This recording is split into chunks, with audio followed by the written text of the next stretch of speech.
C'est une sacrée voiture. Comment quelqu'un comme vous se retrouve au volant d'un truc aussi cher? Comme n'importe qui d'autre, agent. Je l'ai payé. Vous l'avez payé, hein, ça devait être un sacré chèque. Mon argent, mon travail, mon achat. Cette voiture m'appartient, tout simplement. L'officier Kevin Mercer, matricule 7294 du Westside Police Department, a vu un homme français noir faire le plein d'un Lamborghini Urus à 240 000 $ dans une station-service et a immédiatement supposé que le véhicule était volé ou acheté avec de l'argent de la drogue. Il s'est arrêté derrière le SUV avec ses gyrophares allumés, s'est approché la main sur son arme et a exigé de savoir où l'homme avait obtenu la voiture, parce que, selon ses mots, des gens comme vous ne conduisent non pas des voitures comme ça, à moins qu'elles soient volées ou achetées avec de l'argent sale. Lorsque le juge Samuel Carter lui a calmement montré sa carte grise prouvant qu'il en était le propriétaire, Mercer l'a accusé d'utiliser de faux documents et a menacé de faire saisir le véhicule et de l'arrêter pour vol aggravé d'automobile. Ce que Mercer ignorait, c'est que Carter était un juge de la Cour supérieure de l'État, qu'il avait acheté ce Lamborghini avec son propre salaire, que toute la confrontation était filmée par les caméras de sécurité de la station-service et que sa supposition selon laquelle un homme français noir ne pouvait pas légalement posséder un véhicule à 240 000 $ allait lui coûter son badge et entraîner un procès à 10 millions de $.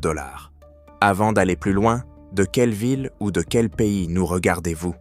Dites-le dans les commentaires. On adore voir d'où vous nous suivez.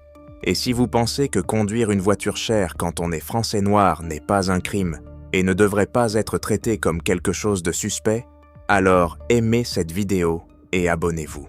Le juge Samuel Carter avait travaillé toute sa vie adulte pour atteindre le point où il pouvait s'offrir la voiture qu'il était en train de faire le plein ce vendredi soir de fin octobre.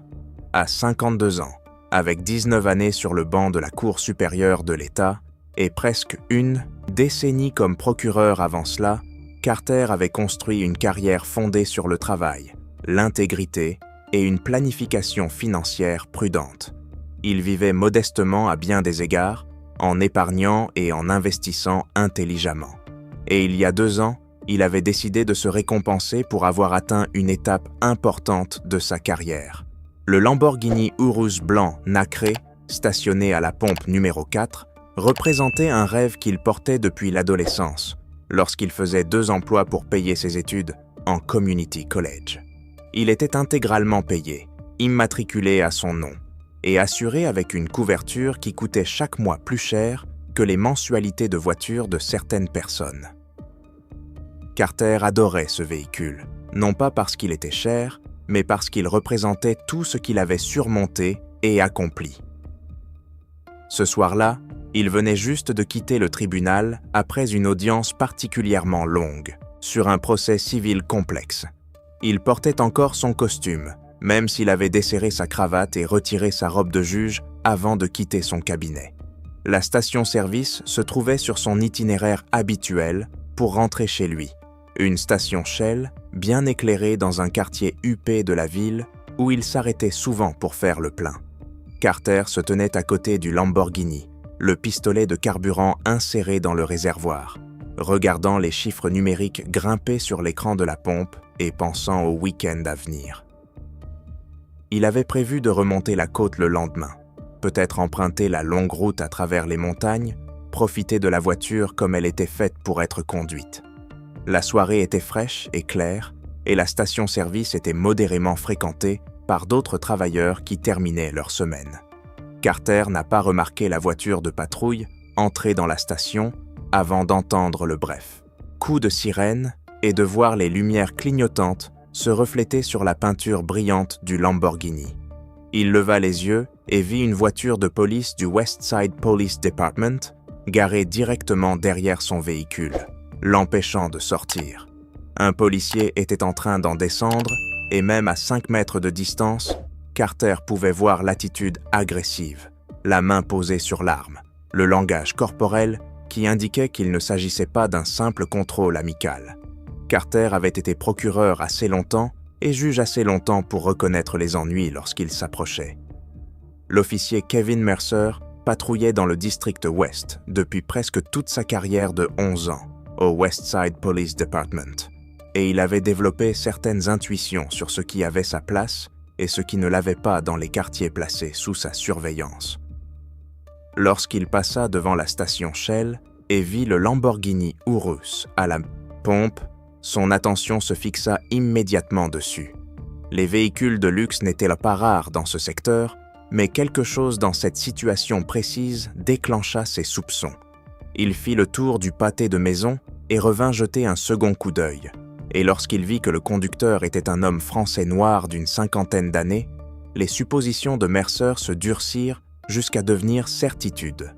Un homme français noir, au volant d'un SUV à 240 000 $ ne signifiait, dans la vision du monde de Mercer, qu'une seule de deux choses. Soit la voiture était volée, soit elle avait été achetée avec de l'argent provenant d'activités illégales. Il n'existait pas, dans son esprit, de troisième possibilité. Aucune chance qu'un homme français noir puisse simplement être prospère et riche par des moyens légitimes. Mercer avait 27 plaintes de civils dans son dossier personnel, dont 20 impliquaient des accusations de profilage racial ou de harcèlement de conducteurs issus de minorités dans des quartiers aisés. Les affaires internes avaient signalé son dossier à 2 reprises, notant des schémas suggérant un biais dans ses décisions de contrôle, mais aucune véritable sanction sérieuse n'avait jamais suivi. Ses supérieurs le considéraient comme un policier proactif, le genre d'agent qui n'hésitait pas à faire des contrôles que d'autres auraient évités. Ce qu'eux appelaient proactif, les personnes qu'ils ciblaient appelaient cela du harcèlement. Mercer entra dans la station-service gyrophare allumée, se gara derrière le Lamborghini pour l'empêcher de partir et sortit du véhicule avec l'assurance de quelqu'un qui croyait être sur le point de réaliser une arrestation importante. Carter regarda l'officier s'approcher et sentit son estomac se nouer d'une tension familière. Il avait déjà vécu cela auparavant, même si jamais avec autant d'agressivité. Il garda, les mains visibles, l'une d'elles tenant encore le pistolet de carburant, et attendit que l'agent parle le premier. L'officier s'arrêta à environ 2 mètres, la main droite posée sur son arme de service, les yeux allant de Carter au Lamborghini avec une suspicion à peine dissimulée. « Bonsoir », dit Carter calmement, en gardant un ton neutre et professionnel. « Y a-t-il un problème, officier ?» Mercer ne lui rendit pas son salut. « Jolie voiture, très jolie. Où est-ce que vous l'avez eue ?» Carter sentit la question tomber comme une insulte, mais il conserva son sang-froid. « Je l'ai achetée.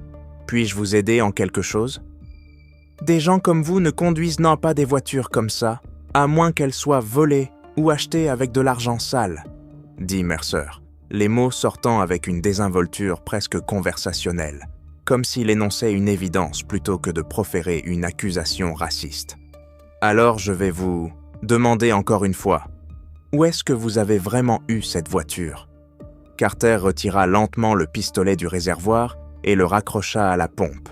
Il se tourna complètement vers Mercer et lorsqu'il parla, sa voix portait l'autorité mesurée de quelqu'un qui avait passé 2 décennies dans des salles d'audience.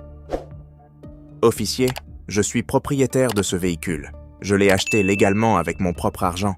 Je suis tout à fait disposé à vous fournir la carte grise et la preuve de propriété, mais j'ai besoin de connaître la raison de ce contrôle. Ai-je commis une infraction au code de la route ?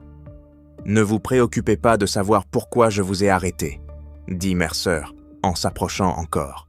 Montrez-moi juste votre permis, votre carte grise et votre attestation d'assurance, et gardez les mains là où je peux les voir. Carter introduisit lentement la main dans sa veste pour prendre son portefeuille, décrivant chacun de ses gestes comme il avait appris à le faire en représentant d'innombrables accusés arrêtés par la police. Je mets la main dans la poche intérieure de ma veste pour prendre mon portefeuille. Ma carte grise et mon assurance sont dans la boîte à gants du véhicule. Je vais devoir me pencher à l'intérieur pour les prendre. Faites-le lentement, ordonna Mercer, la main toujours sur son arme. Carter sortit son permis de conduire de son portefeuille et le tendit à Mercer, puis se dirigea vers la porte côté conducteur du Lamborghini et l'ouvrit. L'intérieur était impeccable, sièges en cuir crème et tableau de bord qui ressemblait à celui d'un jet privé. Il ouvrit la boîte à gants et en retira la carte grise et les documents d'assurance, puis revint vers Mercer et les lui remit. Mercer examina les documents sous les lumières de la station-service et Carter observa l'expression de l'officier, tandis qu'il lisait le nom figurant sur la carte grise et constatait qu'il correspondait parfaitement à celui du permis de conduire. Le véhicule était immatriculé au nom de Samuel G. Carter, à une adresse située dans l'un des quartiers les plus chers de la ville. L'assurance était valide et à jour. Tout était parfaitement légitime. Cela aurait dû marquer la fin de la rencontre. Un officier raisonnable aurait rendu les documents, peut-être présenté des excuses pour le dérangement et laissé Carter terminer sa soirée. Mais Kevin Mercer n'était pas un officier raisonnable et son ego ne lui permettait pas d'admettre que ses suppositions avaient été fausses. À la place, il regarda Carter avec une suspicion encore plus profonde et prononça les mots qui allaient mettre fin à sa carrière. Ces documents pourraient être falsifiés, les cartes grises peuvent être contrefaites. Je pense que vous devez venir au poste pour que nous puissions vérifier que ce véhicule n'est pas volé. Carter sentit la colère monter dans sa poitrine, mais il la garda sous contrôle, la canalisant dans cette précision glacée qu'il utilisait lorsqu'il rendait des décisions depuis le banc. « Officier, ces documents sont légitimes. Vous pouvez vérifier l'immatriculation en passant le Vehicle by N. Vous pouvez appeler le service des véhicules motorisés. Tout confirmera que je suis le propriétaire légal de ce véhicule. Je n'ai commis aucune infraction au code de la route et vous n'avez aucun fondement juridique pour me retenir. » « Je déciderai moi-même du fondement juridique que j'ai, » répondit Mercer, dont le ton était passé du soupçon à l'agressivité. « Pour l'instant, j'enquête sur un possible véhicule volé et sur une possible possession d'un véhicule acheté avec des produits d'activité criminelle. Vous n'irez nulle part tant que je ne serai pas convaincu que cette voiture est bien à vous. »« Sur quelle preuve ?» demanda Carter, sa voix montant légèrement, malgré tous ses efforts pour rester calme. « Je vous ai fourni des documents valides. Quelle preuve spécifique avez-vous que ce véhicule est volé ou que je l'ai obtenu illégalement ?»« La preuve, » dit Mercer, en faisant un geste vers Carter, puis vers le Lamborghini, « c'est que quelqu'un comme vous ne possède pas une voiture comme ça par des moyens légitimes.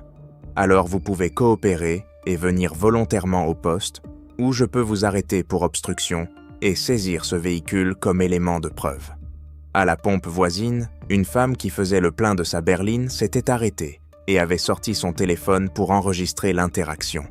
À l'intérieur de la supérette, le caissier observait par la fenêtre avec une inquiétude croissante.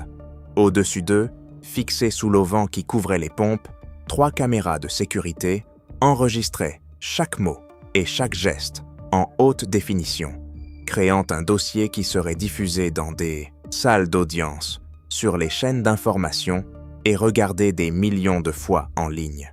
L'officier Kevin Mercer venait tout juste d'accuser un juge de la Cour supérieure de l'État d'être un voleur de voitures et un trafiquant de drogue uniquement en raison de la couleur de sa peau, et chaque seconde de son erreur destructrice de carrière était en train d'être documentée pour toujours. Carter porta de nouveau la main à l'intérieur de sa veste et la main de Mercer se crispa sur son arme. « Je prends mes identifiants judiciaires, » dit Carter distinctement. « Je vais vous montrer qui je suis et ensuite vous allez devoir décider si vous voulez vraiment continuer ce contrôle. » Il sortit ses identifiants judiciaires, l'identification officielle que chaque juge de la Cour supérieure porte sur lui, et les tendit pour que Mercer puisse les voir. L'emblème doré du système judiciaire de l'État brilla sous les lumières de la station-service. Et à cet instant, le monde de Kevin Mercer commença à s'effondrer. Mercer prit les identifiants judiciaires de la main de Carter et les fixa sous la lumière crue de la station-service. L'identification était officielle, plastifiée, avec un sceau holographique impossible à contrefaire facilement. On y voyait la photo de Carter, son nom complet, son titre de juge de la Cour supérieure et le sceau de la magistrature de l'État. Le visage de Mercer traversa plusieurs expressions en succession rapide. Confusion, incrédulité, puis colère défensive. Il regarda les identifiants, puis Carter, puis de nouveau les identifiants, comme s'il cherchait un quelconque indice qui prouverait que ce qu'il tenait était faux. « Cela peut être contrefait », dit Mercer, mais sa voix avait perdu l'assurance qu'elle avait plus tôt. N'importe qui peut fabriquer de faux papiers. Carter garda son sang-froid, même si la frustration montait en lui. « Officier Mercer, ces identifiants sont authentiques. Vous pouvez les vérifier en appelant le tribunal. Le numéro principal est public. Demandez le greffe de la Cour supérieure. Ils confirmeront mon identité. » Mercer lui rendit les identifiants, mais ne se dirigea pas vers sa voiture pour passer le moindre appel. Au lieu de cela, il semblait calculer son prochain mouvement, essayant de trouver un moyen de justifier ce qu'il avait déjà fait. Même si vous êtes réellement juge, cela n'explique pas comment vous pouvez vous offrir une voiture comme celle-ci. Les juges ne gagnent pas ce genre d'argent. Les juges de la Cour supérieure de cet État gagnent environ 195 000 $ par an, dit Carter, sa voix tendue par une colère maîtrisée. Je suis sur le banc depuis 19 ans. Avant cela, j'ai été procureur pendant 9 ans. J'ai investi intelligemment. Je vis selon mes moyens. Et j'ai épargné pendant des années pour acheter ce véhicule. Mais je ne devrais pas avoir à vous expliquer mon histoire financière. Vous m'avez arrêté sans cause, vous m'avez accusé de crimes sans preuve, et maintenant vous refusez d'accepter des documents légitimes. La femme à la pompe voisine filmait toujours, et elle interpella Mercer. « Officier, il vient de vous montrer qu'il est juge. Pourquoi continuez-vous à le harceler ?» Mercer se tourna brusquement vers elle, l'irritation traversant son visage. « Madame, cela ne vous regarde pas. Rangez ce téléphone et mêlez-vous de vos affaires. »« J'enregistre dans un lieu public, » répondit fermement la femme. « J'ai parfaitement le droit de documenter ce que je vois. » Mercer se retourna vers Carter, la mâchoire serrée par une frustration à peine contenue. « Je vais devoir fouiller votre véhicule, pour m'assurer qu'il n'y a rien d'illégal à l'intérieur. » Carter secoua lentement la tête. « Absolument pas. Vous n'avez aucun motif probable pour fouiller mon véhicule. Je n'ai commis aucune infraction routière. Je vous ai fourni une preuve de propriété. Vous n'avez aucune justification légale pour continuer ce contrôle, encore moins pour fouiller ma voiture. J'ai un soupçon raisonnable fondé sur les circonstances, dit Mercer, mais il improvisait désormais, essayant de fabriquer une justification après coup. Quelles circonstances ? Demanda Carter, et sa voix avait pris ce ton qu'il utilisait au tribunal lorsqu'il interrogeait un témoin en train de mentir. Soyez précis, officier Mercer. Quel soupçon raisonnable et articulable avez-vous que je sois engagé dans une activité criminelle ? Mercer ne put pas répondre, parce qu'il n'y avait aucune réponse. Son soupçon reposait entièrement sur le fait d'avoir vu un homme français noir dans une voiture chère, et il savait que l'énoncer à voix haute mettrait fin à toute chance de sauver ce qui restait de la situation. Alors il redoubla d'entêtement. « Éloignez-vous du... véhicule », ordonna Mercer. « Je vais effectuer un contrôle de sécurité. » « Ce n'est pas un contrôle de sécurité, c'est une fouille illégale, » répondit Carter. « Je vous dis clairement et pour mémoire que je ne consens à aucune fouille de mon véhicule. » Une deuxième voiture de patrouille entra dans la station-service, gyrophares allumés. Un officier plus jeune en sortit et s'approcha, observant la scène avec une confusion évidente. Le Lamborghini, l'homme français noir bien habillé, la témoin qui filmait, et l'attitude agressive de Mercer. « Qu'est-ce qui se passe ?» demanda le deuxième officier. « Renfort !» répondit rapidement Mercer. « J'ai un possible véhicule volé ici. » Carter se tourna vers le second officier, la voix calme et autoritaire.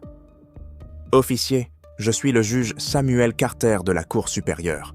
Je suis le propriétaire de ce véhicule. J'ai fourni la carte grise et la preuve de propriété à votre collègue. Il me retient sans cause et menace de procéder à une fouille illégale.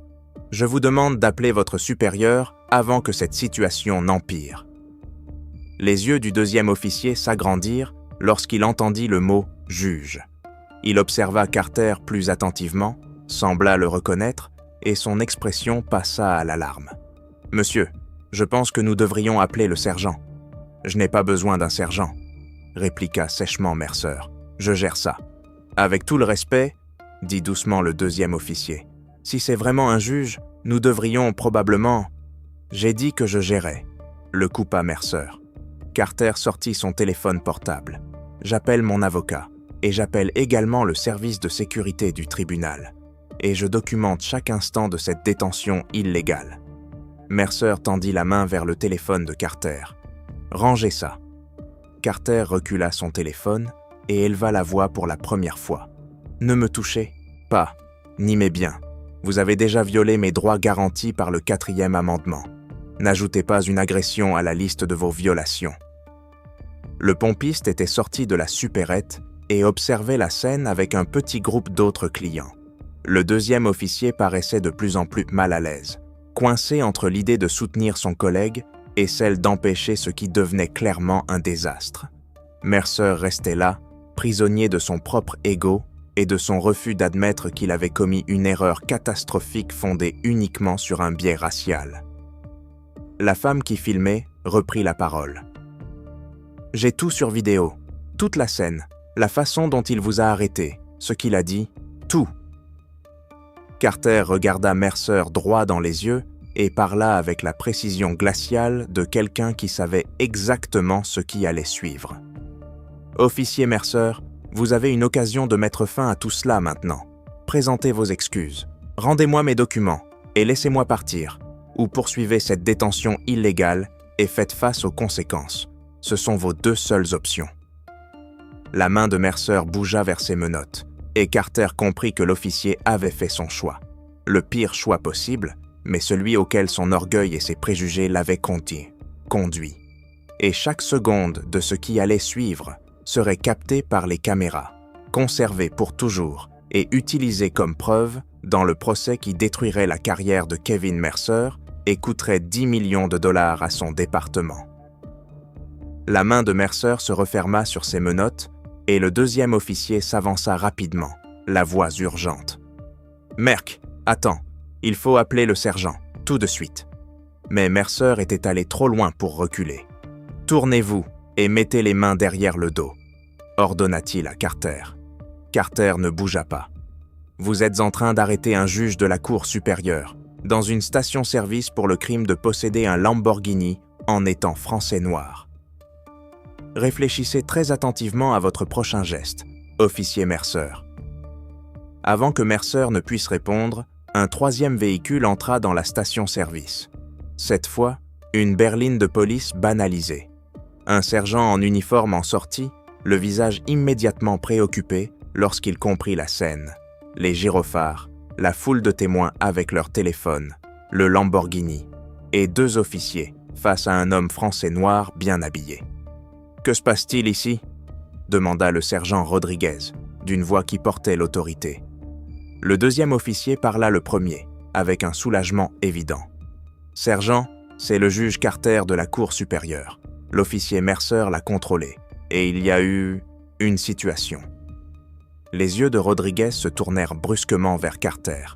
La reconnaissance fut immédiate. « Juge Carter ?» Carter acquiesça. « Sergent Rodriguez, nous nous sommes déjà rencontrés. Vous avez témoigné dans ma salle d'audience il y a environ 2 ans, dans l'affaire Martinez pour vol. » Rodriguez se souvenait. Il avait passé 3 heures à la barre pendant que le juge Carter l'interrogeait sur les procédures liées aux preuves. Le juge avait été juste mais rigoureux, et Rodriguez en était ressorti avec du respect pour son attention aux détails. Et maintenant, ce même juge se tenait dans une station-service à portée de menottes de l'un de ses officiers. « Que s'est-il passé ?» demanda encore Rodriguez, cette fois en s'adressant à Carter. La voix de Carter était contrôlée, mais avec un tranchant d'acier. « Je me suis arrêté pour faire le plein. L'officier Mercer s'est garé derrière moi, a bloqué mon véhicule et m'a immédiatement accusé de conduire une voiture volée ou achetée avec de l'argent de la drogue. Je lui ai fourni la carte grise, l'assurance et mon permis de conduire, tous parfaitement valides. Il a affirmé qu'ils étaient probablement falsifiés. Je lui ai montré mes identifiants judiciaires. Il a dit qu'ils étaient là peut-être faux, eux aussi. Il a menacé de faire saisir ma voiture et de la fouiller sans motif probable. Il me retient depuis environ 15 minutes uniquement parce que je suis un homme français noir conduisant une voiture chère. Rodriguez se tourna vers Mercer, l'expression s'assombrissant. Est-ce exact? Le visage de Mercer rougit. J'ai réagi à ce qui me paraissait être une situation suspecte. Le véhicule est extrêmement cher et j'avais un soupçon raisonnable. Soupçon raisonnable de quoi? Le coupa Rodriguez. Avez-vous observé une infraction au code de la route? Non. Mais avez-vous passé la plaque avant de le contrôler? Mercer hésita. Non. Avez-vous reçu un signalement de Lamborghini volé correspondant à cette description? Non. Mais les circonstances. Rodriguez leva la main pour l'interrompre. Vous avez contrôlé un juge de la Cour supérieure sans cause. Vous l'avez accusé d'être un criminel. Vous avez refusé d'accepter des documents valides et vous avez menacé de l'arrêter. C'est bien cela? La station-service s'était tue, à l'exception du bourdonnement lointain de la circulation. Les témoins filmaient chaque mot. Les caméras de sécurité capturaient tous les angles.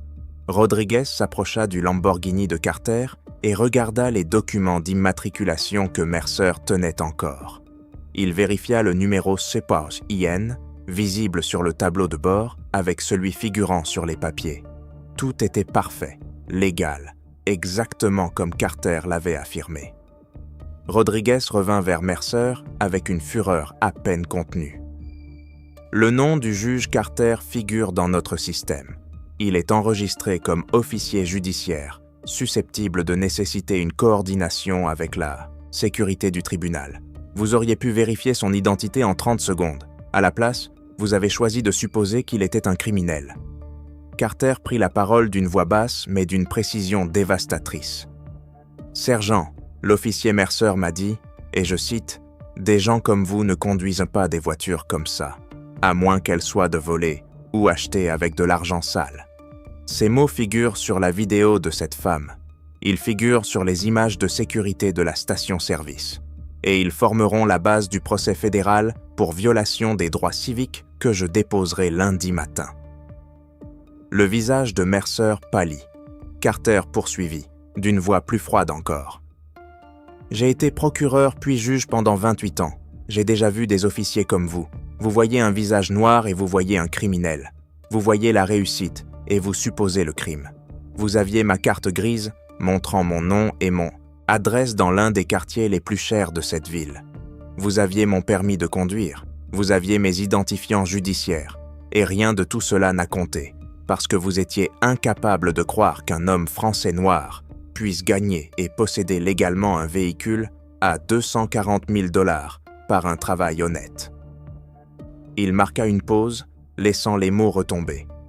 J'ai présidé des affaires de faute policière. Je connais le droit dans ses moindres détails.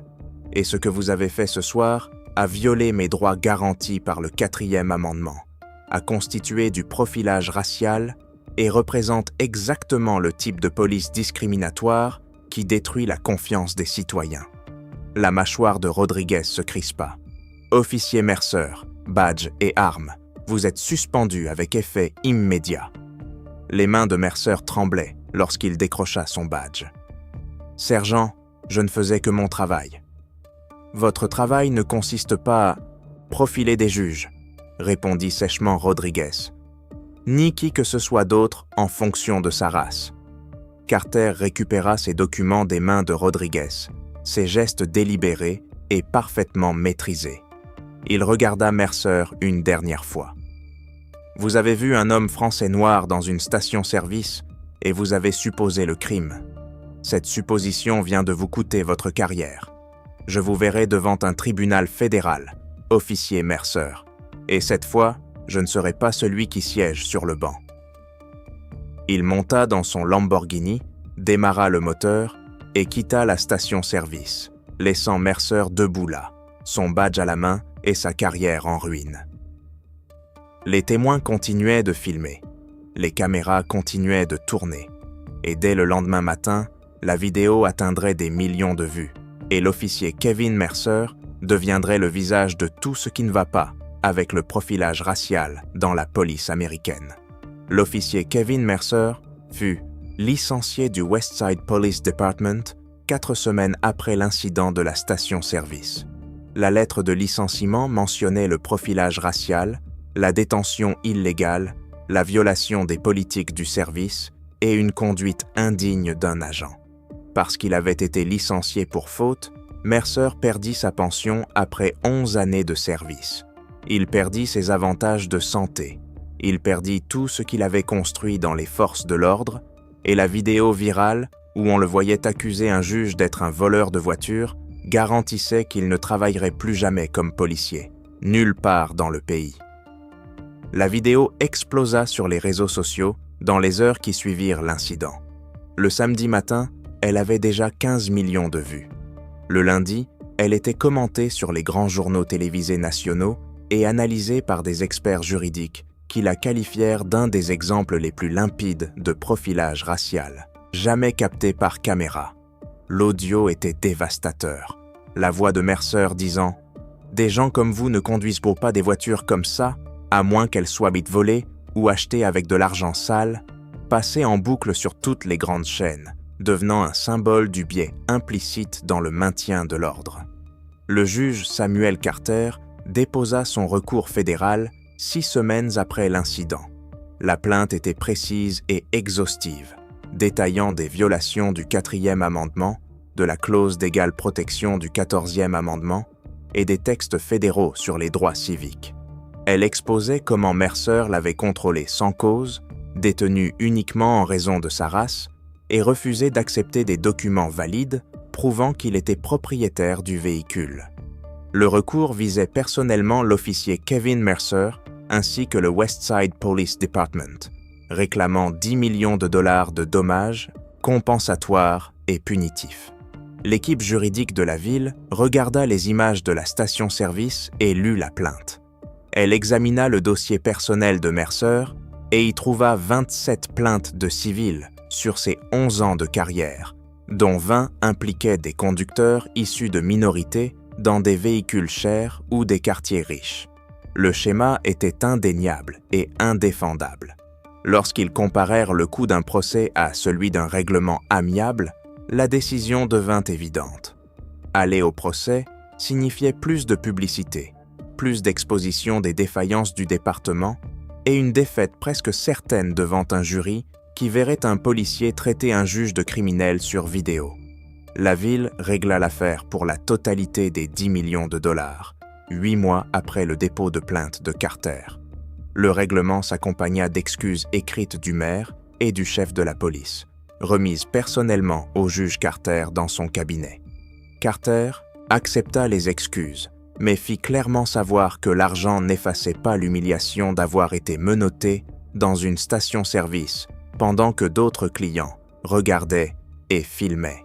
La responsabilité personnelle de Kevin Mercer fut limitée par la structure du règlement, mais sa vie avait déjà été détruite de bien d'autres manières.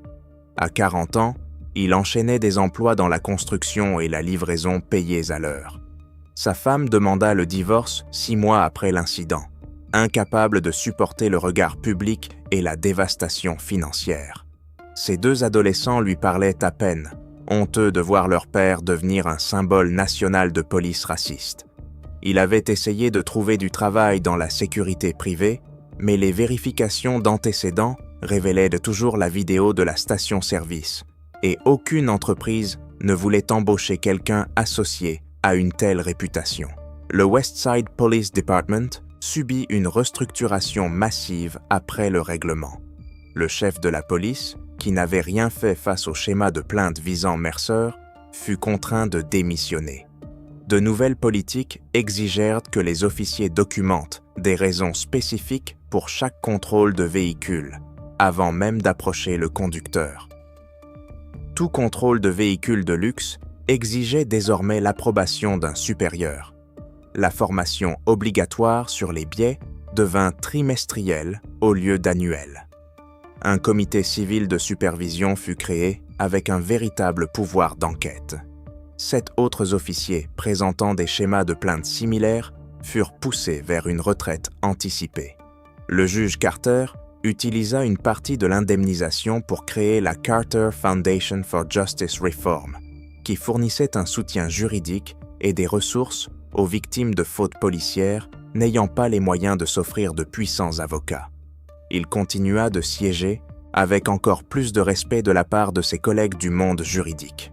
Il continuait de conduire son Lamborghini, mais désormais il transportait toujours plusieurs copies de ses identifiants et gardait sa dashcam allumée à chaque trajet, une nécessité triste qu'il aurait voulu ne jamais avoir à considérer. Les images de la station-service devinrent un support obligatoire dans les académies de police à travers le pays. Elles étaient montrées comme l'exemple définitif de la manière dont le biais racial peut détruire des carrières et coûter des millions à un département. Les formateurs les utilisaient pour apprendre aux recrues ce qu'il ne faut jamais faire, comment les suppositions peuvent l'emporter sur les preuves et comment voir le crime dans la réussite noire est à la fois moralement répréhensible et juridiquement catastrophique. 5 ans après cette soirée d'octobre, le juge Carter fut nommé à la Cour d'appel de l'État, l'une des 10 plus hautes fonctions judiciaires de l'État. Kevin Mercer faisait encore des travaux manuels, portant toujours la honte d'être l'officier qui avait accusé un juge d'être un dealer de drogue, vivant encore avec la trace permanente d'une vidéo virale qui ne serait jamais oubliée. La leçon reste simple et permanente. La richesse n'est pas une preuve de crime. La réussite n'est pas suspecte. Et quand des policiers traitent l'excellence noire comme la preuve d'une criminalité, les conséquences peuvent leur coûter absolument tout, tandis que les personnes qu'ils ont ciblées continuent de s'élever. Conduire en étant français noir n'est pas un crime, et posséder de belles choses quand on est français noir n'est pas une preuve de trafic de drogue.